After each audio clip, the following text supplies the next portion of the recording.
இது ஃபர்ஸ்ட் மலேசியாவின் செய்திகள் உங்களுக்காக.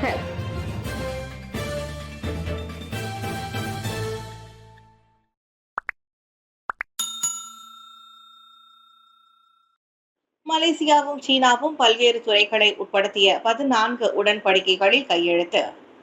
இலக்கவியல், பொருளாதாரம், பசுமை, தொழில்நுட்ப மேம்பாடு, சுற்றுலா உட்பட பல்வேறு துறைகளை உட்படுத்திய 14 புரிந்துணர்வு ஒப்பந்தங்களில் மலேசியாவும் சீனாவும் கையெழுத்திட்டுள்ளன. நேற்று தொடங்கி மலேசியாவுக்கு அதிகாரப்பூர்வ வருகை மேற்கொண்டிருக்கும் சீன பிரதமர் லீ கியாங்கிற்கும் பிரதமர் அன்வார் இப்ராஹிமிற்கும் இடையில் இன்று நடைபெற்ற சந்திப்பின் போது அந்த உடன்படிக்கைகள் கையெழுத்திடப்பட்டன. மிதி எனப்படும் முதலீட்டு, வர்த்தக மற்றும் தொழிலியல் அமைச்சு, நிதி அமைச்சு, விவசாயம், உணவு பாதுகாப்பு அமைச்சு, வீடமைப்பு ஊராட்சி அமைச்சு, உள்துறை அமைச்சு, தொழில்நுட்ப புத்தாக்க அமைச்சு, உயர்கல்வி அமைச்சு, சுற்றுலா, கலை, பண்பாட்டு அமைச்சு என 9 அமைச்சுகள் இந்த உடன்படிக்கையில் கையெழுத்தாகும் நிகழ்ச்சியில் பங்கேற்றன. அதில் குறிப்பாக 3 உடன்படிக்கைகள் மிதி எனப்படும் முதலீட்டு, வர்த்தக, தொழிலியல் அமைச்சை உட்படுத்தி இருந்தன. இலக்கியல், பொருளாதாரம் மீதான உடன்படிக்கையை அது அடங்கும். இரு உடன்படிக்கைகளில் தொடர்புத்துறை அமைச்சு கையெழுத்திட்ட வேளை நிதி அமைச்சின் கீழ் ஒரு உடன்படிக்கையும், வீடமைப்பு ஊராட்சி அமைச்சின் கீழ் ஒரு உடன்படிக்கையும், அறிவியல் தொழில்நுட்பம் புத்தாக்க அமைச்சின் கீழ் ஒரு உடன்படிக்கையும், விவசாய உணவு பாதுகாப்பு அமைச்சின் கீழ் ஒரு உடன்படிக்கையும் கையெழுத்தாகின. உள்துறை அமைச்சு, சுற்றுலா, கலை, பண்பாட்டு அமைச்சும் தலா ஒரு உடன்படிக்கையில் கையெழுத்திட்டன. முன்னதாக சீன பிரதமருடன் அன்வார் இருவழி ரகசிய கூட்டத்தில் கலந்து கொண்டார். இரு நாடுகளுக்கு இடையிலான ஒத்துழைப்பு, இருவழி உறவு ஆகியவை குறித்து அந்த கூட்டத்தின் போது முக்கியமாக விவாதிக்கப்பட்டதாக கூறப்படுகிறது. தொடர்ந்து 15 ஆண்டுகளாக மலேசியாவின் முக்கிய வர்த்தக பங்காளியாக சீனா திகழ்கிறது. ஆசிய விளையாட்டுப் போட்டி 5வது இடத்திற்கு முன்னேறியிருக்கிறது மலேசிய கபடி அணி. கடந்த ஜூன் 14 முதல் 16ஆம் தேதி வரை இந்தோனேசியா பாலியில் அனைத்துலக இந்தோனேசிய கபடி போட்டி நடைபெற்றது. அதில் நமது நாட்டை பிரதிநிதித்து ஆண்கள் மற்றும் பெண்கள் என மொத்தம் 24 பேர் கலந்து கொண்டனர். 3 பிரிவுகளாக நடத்தப்பட்ட அப்போட்டியில் பெண்கள் 3 ஸ்டார் எனும் போட்டியில் தங்கப்பதக்கத்தை தன் வசமாக்கி உள்ளனர் என மலேசிய கபடி சங்கத்தின் செயலாளர் பத்மநாபன் எங்கேட்ராமன் தெரிவித்தார். சி கேம்ஸ் போட்டியில் களம் காணவுள்ள போட்டியாளர்களுடன் வெறும் 3 மாத கால பயிற்சியுடன் போட்டியாளர்கள் இந்த வெற்றியை அடைந்தது மிகவும் மகிழ்ச்சி அளிக்கிறது என குறிப்பிட்டுள்ளார் அவர்களின் பயிற்றுனர் விமலநாதன் பாவடி. பலரின் உதவியுடன் பாலி வரை சென்ற இக்குழுவுடன் வங்சாமாஜு மாவட்ட உறுப்பினர் ஜாகிர் ஹசானின் சிறப்பு திட்ட அலுவலரான கைரனிசா ஹட்டாவும் கலந்து கொண்டார். தனது வங்சாமாஜு வட்டாரத்தில் உள்ள ஒவ்வொரு மாணவரும் கபடி போட்டியில் ஈடுபட வேண்டும் என்று செயல்படும் ஜாகிர் ஹாசன் மாணவர்களுக்கு உதவியதுடன் அவர்களின் போட்டியை நேரில் கண்டு ஊக்குவிக்கவும் தன்னை அனுப்பியதாக கூறுகிறார் கைரனிசான் ஹட்டா. இதனிடையே வெற்றி பெற்ற இரு குழுக்களின் தலைவர்கள் அவர்களின் மகிழ்ச்சியை பகிர்ந்து கொண்டனர். பென்ட்லி சொகுசு காரை பயன்படுத்தி ஏமாற்றும் கும்பல் போலீஸ் விசாரணை. பசுமை தொழில்நுட்ப திட்டங்கள், பயோடீசல், நானோ தொழில்நுட்பம் மற்றும் கட்டுமான துறைகளில் முதலீடு செய்ய விருப்பம் உள்ளவர்களை கவரும் வகையில் டத்தோஸ்ரீ பட்டம் கொண்ட நபர் ஒருவரின் பின்னணியில் செயல்படும் கும்பல் ஒன்று பென்ட்லி சொகுசு காரை பயன்படுத்தி வருவது விசாரணையில் தெரிய வந்துள்ளது.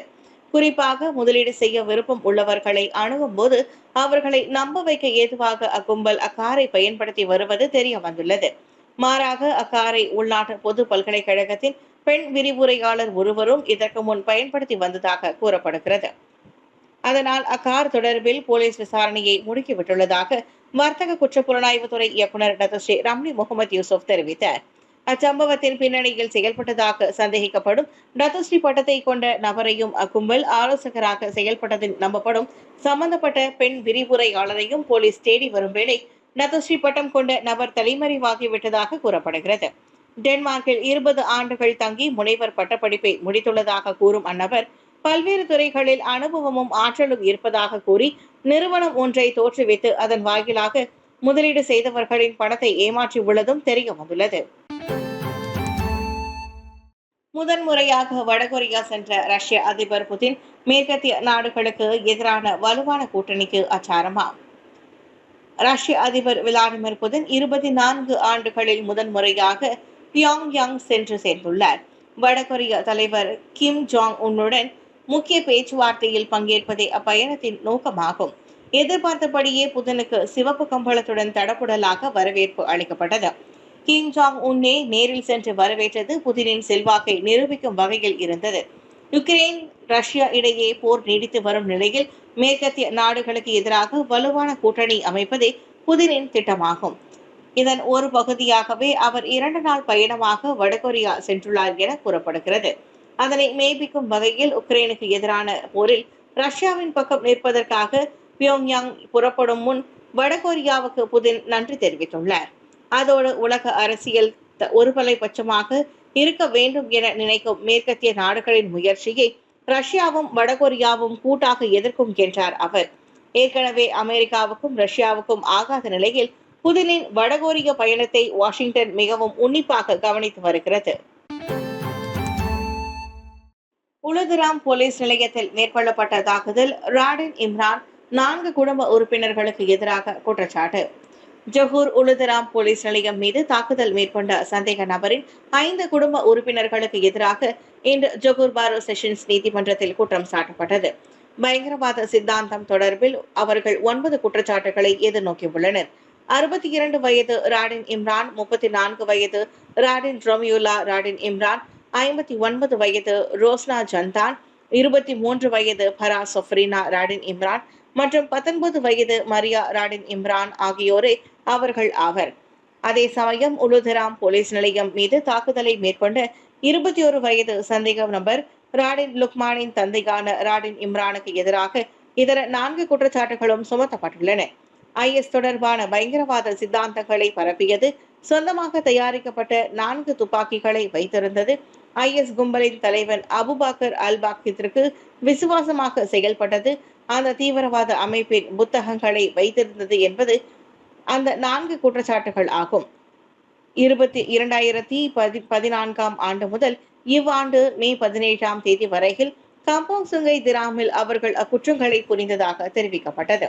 அதே சமயம் அச்சம்பவத்தில் 2வதாக குற்றம் சாட்டப்பட்டுள்ள ராடின் ரோமியுல்லா 2 குற்றச்சாட்டுகளை எதிர்நோக்கி உள்ள வேளை சிங்கப்பூர் நாட்டவரான ரோஸ்னா உட்பட இதர 2 பயங்கரவாதம் தொடர்பில் வேண்டுமென்றே தகவல்களை தர தவறிய குற்றச்சாட்டை எதிர்நோக்கியுள்ளனர். நியாயமற்ற பணி நீக்கம். ஏரோட் முன்னாள் மேலாளருக்கு 1.1 மில்லியன் ரிங்கிட் இழப்பீடு வழங்க நீதிமன்றம் உத்தரவு. விமான பராமரிப்பு நிறுவனத்தின் முன்னாள் முதுநிலை மேலாளர் ஒருவரின் நிலையான ஒப்பந்தம் முடிவதை காரணம் காட்டி வேலையில் இருந்து அவரை அநியாயமாக பணி நீக்கம் செய்த நிறுவனம் அவருக்கு 11 லட்சம் ரிங்கிட்டை இழப்பீடாக வழங்க வேண்டும் என தொழில்துறை நீதிமன்றம் தீர்ப்பளித்தது. 2000ஆம் ஆண்டு ஜனவரி 1ஆம் தேதி தொடங்கி 2020ஆம் ஆண்டு டிசம்பர் 31ஆம் தேதி வரையில் 20 ஆண்டு கால வேலைக்கான வருடாந்திர ஒப்பந்தம் வழங்கப்பட்ட போதிலும் ஃபவைட் தாவூத் ஏர்போர்ட் நிறுவனத்தில் பணி நீக்கம் செய்யப்பட்டார். அவர் 1988ஆம் ஆண்டு ஆகஸ்ட் 1ஆம் தேதி தொடங்கி 1300 ரிங்கிட் சம்பளத்தில் அந்நிறுவனத்தின் நிரந்தர பணியாளராக வேலைக்கு சேர்ந்தார். சிறந்த சேவை அடிப்படையில் 1993ஆம் ஆண்டு அவருக்கு துணை நிர்வாகியாக பதவி உயர்வு வழங்கப்பட்டது. இப்படி 32 ஆண்டுகளாக தாவூத் அந்நிறுவனத்திற்காக சிறந்த முறையில் சேவையாற்றியுள்ளார். எனினும் 2020ஆம் ஆண்டு டிசம்பர் 21ஆம் தேதி ஒப்பந்தம் காலாவதியாவதை காரணம் காட்டி ஏரோட் நிறுவனம் அவரை பணி நீக்கம் செய்தது. அதனால் தாவூதை பணி நீக்கம் செய்ய அந்நிறுவனம் முன்வைத்துள்ள காரணம் வெறும் சாக்கு போக்கே. அதனை சந்தேகத்திற்கு இடமின்றி நிரூபிக்க நிறுவனம் தவறிவிட்டது என நீதிபதி தெரிவித்தார். இதனிடையே அவருக்கு ஊதிய இழப்பீடாக 4,87,368 ரிங்கிட்டும், பொது இழப்பீடாக 6,49,824 ரிங்கிட்டையும் ஏரோட் நிறுவனம் வழங்க வேண்டும் என நீதிபதி தீர்ப்பளித்தார். சரவாக்கில் படகு கவிழ்ந்தது. ரூபன் அப்பாரோவின் உடல் சம்பவ இடத்திலிருந்து 18 கிலோமீட்டர் தொலைவில் மீட்பு. சரவாக் சிபு ஜெராம் மெஜ்வா பகுதியில் படகு கவிழ்ந்த விபத்தில் காணாமல் போன ஒருவரின் சடலம் மீட்கப்பட்டது. இன்று காலை மணி 8:22 வாக்கில் சம்பவ இடத்திலிருந்து 18 கிலோமீட்டர் தொலைவில் 30 வயது ரூபன் அப்பாரோவின் உடல் மீட்கப்பட்டதை சரவாக் மாநில தீயணைப்பு நடவடிக்கை அறை பேச்சாளர் ஒருவர் உறுதிப்படுத்தினார். பொதுமக்கள் வழங்கிய தகவலின் அடிப்படையில் ரூபனின் உடலை மீட்ட தீயணைப்பு மீட்பு படை வீரர்கள் மேல் நடவடிக்கைக்காக போலீசாரிடம் ஒப்படைத்தனர். அச்சம்பவத்தில் காணாமல் போன மற்றொரு நபரான 36 வயது பாலகிருஷ்ணு பெருமாளாவின் உடல் நேற்று பிற்பகல் மணி 1:15 வாக்கில் சம்பவ இடத்திலிருந்து 50 கிலோமீட்டர் தொலைவில் பொதுமக்களால் கண்டுபிடிக்கப்பட்டது குறிப்பிடத்தக்கது. பாரடைம் மால் உணவங்காடி நிலையத்தில் சிறிய தீ, எவரும் காயமடையவில்லை. பெடலிங் ஜெயா பாரடைம் மாலில் உள்ள உணவங்காடி நிலையத்தில் நேற்று மதியம் திடீரென தீ ஏற்பட்டதில் சற்று நேரம் பரபரப்பு நிலவியது. வாடிக்கையாளர்கள் பதறியடித்து ஓடுவது வைரலான 25 வினாடி வீடியோவில் தெரிந்தது. அங்கிருந்த பணியாளர்கள் தீயணைப்பு கருவிகளை கொண்டு தீயை வேகமாக அணைத்தனர். நல்ல வேளையாக எவருக்கும் காயம் ஏதும் ஏற்படவில்லை. அங்கு சிறிய அளவிலான தீ பரவியதை பேரங்காடி நிர்வாகமும் உறுதிப்படுத்தியது. தீ அணைக்கப்பட்டு உடனடியாக பாதுகாப்பு பரிசோதனை மேற்கொள்ளப்பட்ட பிறகு அவ்வுணவங்காடி நிலையம் வழக்கம் போல செயல்பட தொடங்கியதாக பாரடைம் மால் கூறியது. மலை உச்சியில் காரோட்டி பழகிய பெண் 300 அடி பள்ளத்தில் விழுந்து உயிரிழந்த சோகம் குமுறும் நெட்டிசன்கள். இந்தியாவின் மகாராஷ்டிரா மாநிலத்தில் மலை உச்சியில் காரை ஓட்டி பழகிய இளம் பெண் காருடன் 300 அடி பள்ளத்தில் விழுந்து பரிதாபமாக உயிரிழந்தார். 23 வயது ஸ்வேதா காரை மெதுவாக பின்னோக்கி ரிவர்ஸ் கியரில் இயக்கிய போது அத்துயர சம்பவம் நிகழ்ந்தது. காருக்கும் பள்ளத்திற்கும் வெறும் 50 மீட்டர் இடைவெளியே இருந்த வேளையில் ஸ்வேதா திடீரென காரை வேகமாக செலுத்துவதும் அவர் காரோட்டுவதை கைபேசியில் வீடியோ எடுத்துக் கொண்டிருந்த ஆண் நண்பர் உடனே மெதுவாக செல்லும்படி ஸ்வேதாவை எச்சரிப்பது வைரலான வீடியோவில் பதிவாகியுள்ளது. பிரேக்கிற்கு பதிலாக ஆக்சிலரேட்டரை ஸ்வேதா அழுத்தியதால் கார் வேகமாக அதிகரித்த போது நண்பர் ஓடி சென்று நிறுத்த பார்த்தார்.